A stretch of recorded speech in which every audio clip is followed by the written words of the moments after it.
Whatever action you have performed by body, speech, or mind, think, was this action harmful to myself or to others or both? Did this action produce suffering? If it was harmful, avoid doing it. Develop the meditation on loving kindness and discard ill will. Develop the meditation on compassion and discard cruelty. Develop the meditation on sympathetic joy and discard jealousy. Develop the meditation on equanimity and discard restlessness. Develop the meditation on impermanence and discard pride. Better is it truly to conquer oneself than to conquer others. Neither a god, nor an angel, nor Mara, nor Brahma could turn into defeat the victory of a person such as this who is self-mastered and ever retrained in conduct. Oneself is one's own protector, refuge. What other protector, refuge, can there be?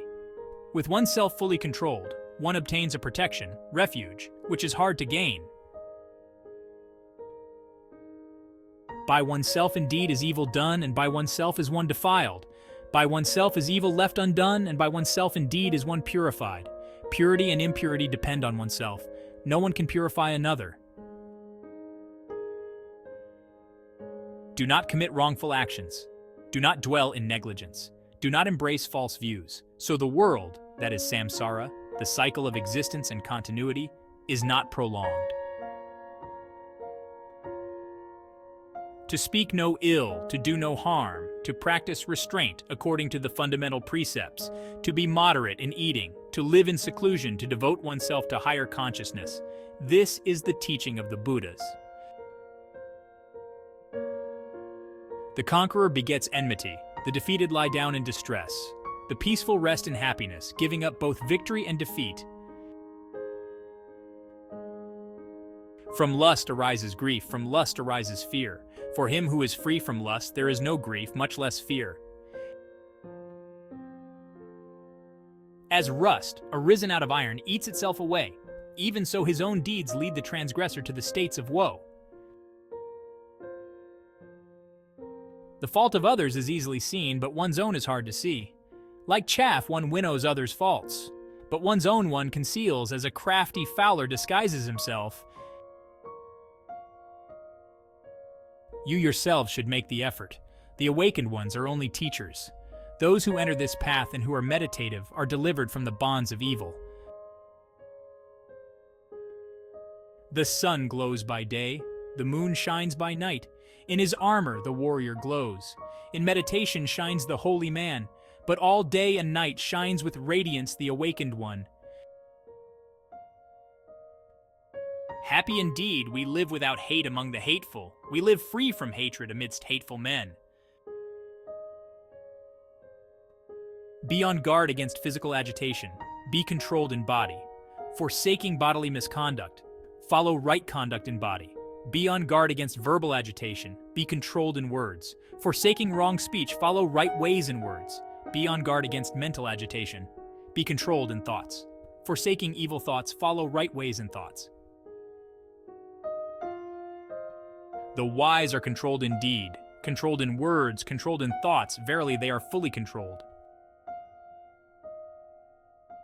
By degrees, little by little, from moment to moment, a wise man removes his own impurities, as a goldsmith removes the dross of gold. Not by silence does one become a sage, muni, if one be foolish and untaught. But the wise man, who as if holding a pair of scales, takes what is good and leaves out what is evil, is indeed a sage.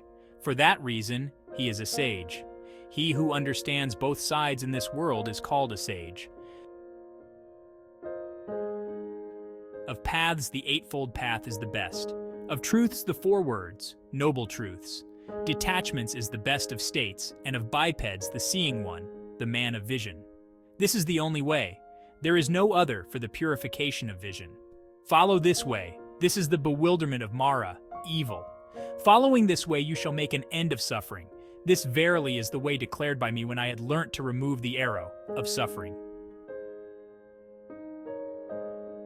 As a tree cut down sprouts forth again if its roots remain uninjured and strong, even so when the propensity to craving is not destroyed, this suffering arises again and again. Good is restraint of the eye. Good is restraint of the ear. Good is restraint of the nose. Good is restraint of the tongue. Good is restraint of the body. Good is restraint of the mind. Restraint everywhere is good. The Bhikkhu restrained in every way is freed from all suffering. He who is controlled in hand, controlled in foot, controlled in speech, and possessing the highest control of mind, delighted within, composed, solitary, and contented, him they call a bhikkhu. There is no evil that cannot be done by the liar, who has transgressed the one law of truthfulness, and who is indifferent to a world beyond. Though much he recites the sacred text but acts not accordingly, that heedless man is like a cowherd who courts others' kine. He has no share in the blessings of a recluse.